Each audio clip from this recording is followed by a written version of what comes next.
Today I want to name two more vice captains. That would be Steve Stricker and Tiger Woods.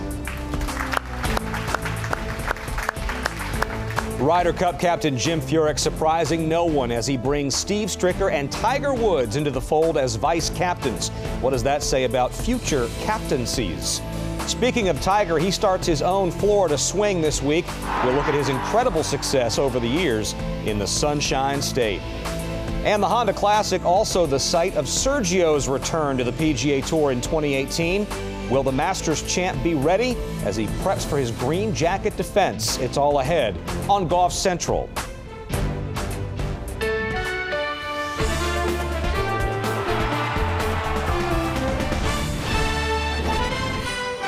Golf Central. The U.S. Ryder Cup team hoping for a repeat in 2018 as the biennial competition moves to France. 2 years ago, Jim Furyk was a vice captain at Hazeltine. Today, Captain Furyk announcing his own vice captains.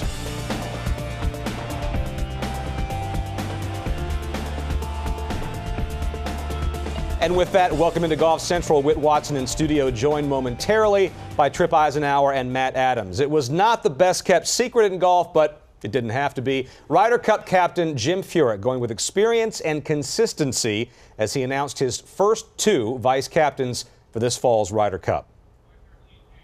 What Tiger really has brought to the table for our vice captains is a great knowledge of X's and O's. I think he's done a real good job with pairing players together in foursomes and four balls. And when you look at our team room and you look at a lot of the youth that we have in that team room now with the younger players, a lot of them became golf professionals, fell in love with the game of golf because they wanted to emulate Tiger Woods. They wanted to play against him on the golf course. And so to have him in the team room, really being, that humble guy that's ready to serve and to help them do whatever he can to play better, it means a lot to them in the team room. It's been a huge asset for our captains the last couple of years. The Ryder Cup is incredibly special to me. I am thankful to once again serve as the Ryder Cup vice captain, and I thank Jim for his confidence, friendship, and support. My goal is to make the team, but whatever happens over the course of this season, I will continue to do whatever I can to help us keep the cup. I'm excited about the challenge. Steve's a great friend, just a wonderful family man, and one of the best people I know actually on the PGA Tour. He's our past President's Cup captain. We had a lot of success last year. I think the players depend on him, rely on him, and he has a great rapport with everyone. But, we've talked a lot. We've served as vice captains together now for a number of different years. And Steve he's not the rah-rah, he's not the cheerleader in the locker room, not the cheerleader in the team room, but he has a knack of being able to look through the room and view different players, different situations. And when Steve speaks up and when he's giving advice to our captains, it's been very useful. And I think he's that guy when he speaks, everyone listens because they know it's going to be important. It's a great honor to be selected a vice captain for the 2018 Ryder Cup team over in Paris. And I'm ready to get to work to ensure that this cup stays in America. And we look forward to keeping that momentum strong and going from what we did in Hazeltine, and I look forward to the challenge and helping out any way that I can.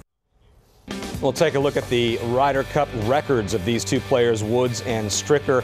10 combined appearances, and both of them have been vice captains before, as we are joined here by Tripp Eisenhower and Matt Adams. A clarification, Davis Love III, the former captain, has been a part of the team now for quite some time. These two players being announced as vice captains on Tuesday. We'll start with Stricker. What does this say, guys, about the captaincy in 2020 when the Ryder Cup, oh, by the way, happens to be at Whistling Straits in Wisconsin? Well, I don't have any tea leaves, but if I did and I could read them, I would say he's clearly going to be the captain for the U.S. side in Wisconsin. Very popular guy in Wisconsin and, of course, lives there. And I definitely think that this is a great move by the U.S. side over the years, Matt, is getting these vice captains roles, repeated roles. And now we throw in two vice captaincies, a President's Cup, and a third vice captaincy before if Steve becomes the captain, so that really there's the continuity of building a playbook and take that aspect of that learning curve off of these captains when they're named, so that they can focus on the current team that they have, the current team that they want, and trying to figure out the holes from there. And I think it's a huge success of the European side over the years that they were doing. They developed the playbook and they handed it down, and the captains, when they got the role, had experience. And I think it's huge, and Steve Stricker has that experience now in spades going into 2020. But again, he'll be an integral part of what Jim Furyk decides on this Ryder Cup. The key word, of course, being continuity here that we're talking about as they move forward. You mentioned the European teams. During the run of Europe, it was interesting how many times on the American side it was said, what are they doing that is so special, when often it was right here in front of the nose. Continuity was a big part of it, whether we're talking about Eurasia Cups or Seve trophies or what have you, where they would take their team and work them through the ranks.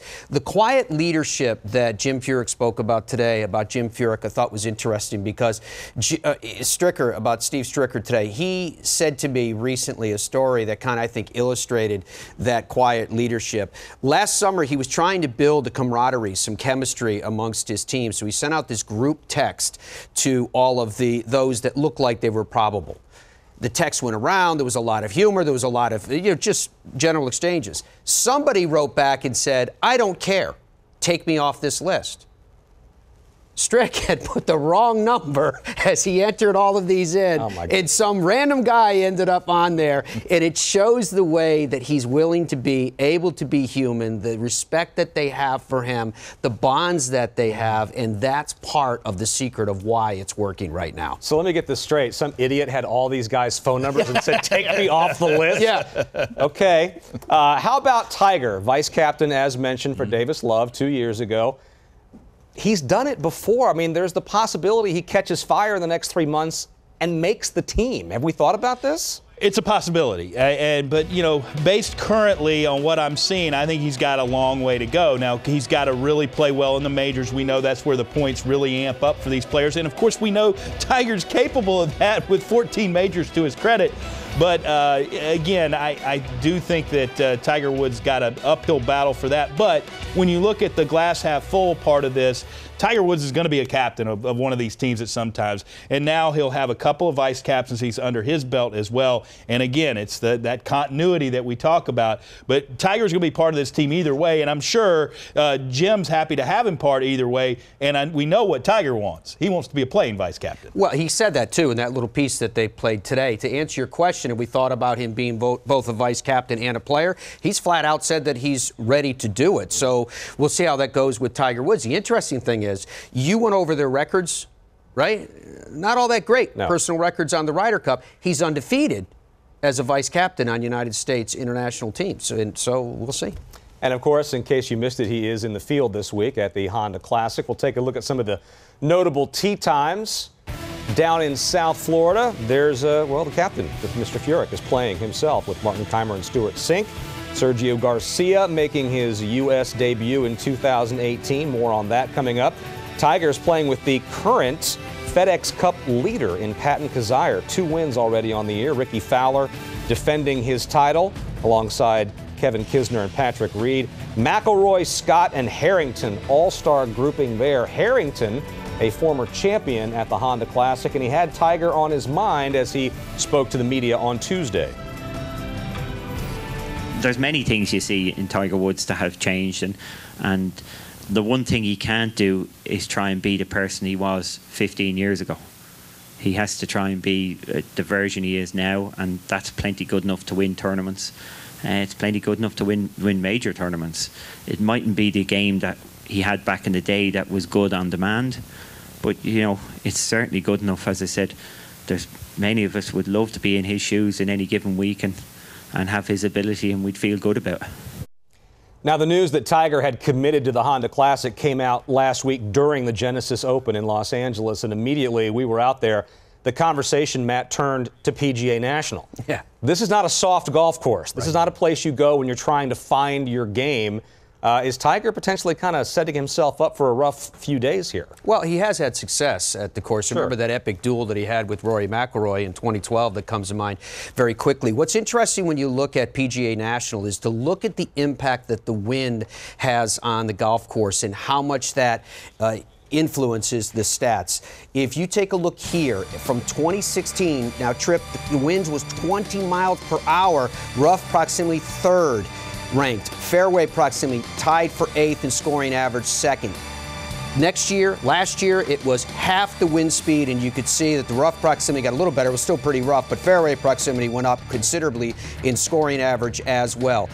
10 miles per hour was the wind in 2017. This year, they're saying that the wind's going to be much closer to what it was in 2016. This course gets very tough. It's got 3+ inches right now of the overseeded rye in the rough, and it gets very dense as well because of the growing conditions at this time of year.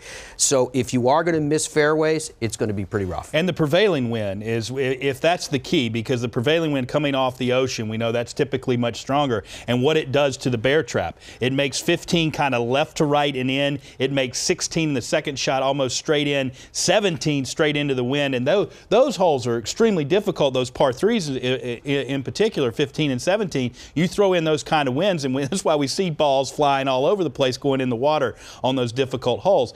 The thing about Tiger Woods specifically here, we know with the short game we saw at Torrey was fabulous. But the last week it was not very good, but he put so much pressure on it. And the key for me is, can he drive the ball in the fairway, which you have to do here. You cannot play this golf course from the rough. And Matt, you mentioned the coverage. I heard it's not as high, but it's really dense. Yeah. So if Tiger spends time in the rough, he's going to have a short week.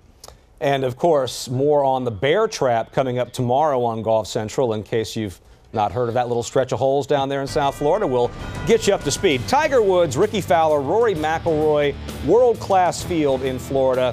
And yes, the bear trap. Jack Nicklaus's gem on the southeastern coast of the state. Live coverage at the Honda Classic beginning Thursday at 1 p.m. Eastern Time.